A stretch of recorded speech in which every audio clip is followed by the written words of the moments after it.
แขวงพงศดีเปิดเรียนเอกสารสนับสนุนเป้าหมายขยายเข้าภาคสุดที่1ตอนเช้าของวันที่27มีนาคม2026นี้ที่ห้องประชุมคณะโฆษณาอบรมแขวงทางคณะโฆษณาอบรมแขวงพงศดีได้จัดพิธีเปิดเรียนเอกสารสนับสนุนมหาชนก้าวหน้าเพื่อขยายเข้าภาคสุดที่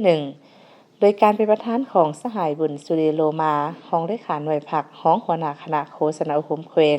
มีบรรดามหาชนผู้ก้าวหน้าเป้าหมายขยายเข้าภาคอ้อมข้างแขวงเข้าร่วม22สหายหญิง11สหาย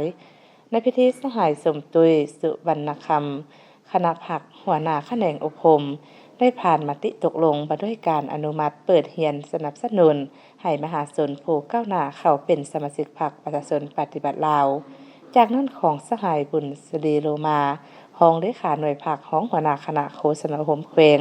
ได้กล่าวเปิดพิธีพร้อมทั้งเผยแพร่เนื้อในเอกสารเรียนสนับสนุน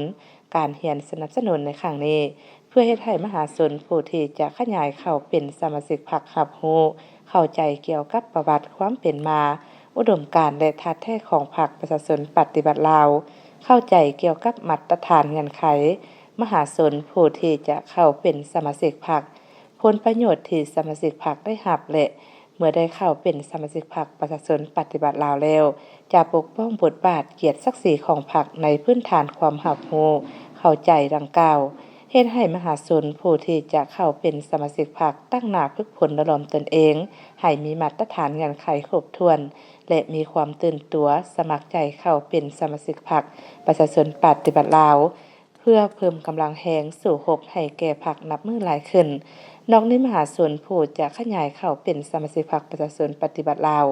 ยังได้รับรู้เนื้อใน13คำถาม13คำตอบเติมอีก